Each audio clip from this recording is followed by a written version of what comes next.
ஜனநாயகன் ட்ரெய்லரில் Gemini AI logo இருந்தது உண்மையா அப்படின்னு சொல்லிட்டு நானும் செக் பண்ணி பார்த்தேன். அப்போ தான் புரிய வந்துச்சு, உண்மையிலேயே ஜெமினி ஏஐ லோகோவானது ஜனநாயகன் ட்ரெய்லருக்குள்ளே இருக்குது. முதல்ல நிறைய பேர் இதை பற்றி போஸ்ட் போட்டிருந்தாங்க. நான் நம்பவே இல்லை. எப்படா 400 கோடி போட்டு படம் எடுத்திருக்காங்க, அந்த படத்தில் ஜெமினி லோகோவை வச்சு ஒரு ஸ்க்ரீன்ஷாட் போடுவாங்க அப்படின்னு சொல்லிட்டு யோசிச்சுட்டு இருந்தேன்.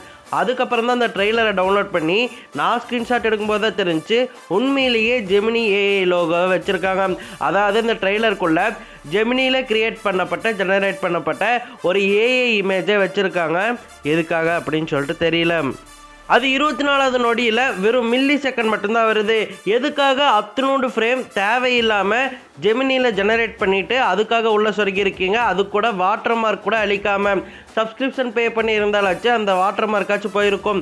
அப்படி கூட பண்ணாமல் எதுக்காக சம்மந்தமே இல்லாமல் இந்தியா முழுக்க, ஏன் உலகம் முழுக்க எதிர்பார்த்துருக்கக்கூடிய ஒரு படத்துடைய ட்ரெய்லரில் இப்படி சொருக்கி வச்சுருக்கீங்க? இது எவ்வளோ மோசமாக இருக்குது. அப்போ படத்தை எந்த அளவுக்கு எடுத்து வச்சுருப்பீங்க அப்படின்னு சொல்லிட்டு தான் தோணுது. எங்கள் அண்ணனையே அடிப்போம் அப்படிங்கிற மாதிரி இந்த மாதிரி படத்துக்குள்ளே இருந்துச்சு அப்படின்னு சொன்னால் கண்டிப்பாக ஸ்க்ரீனு கிழிஞ்சிருங்க.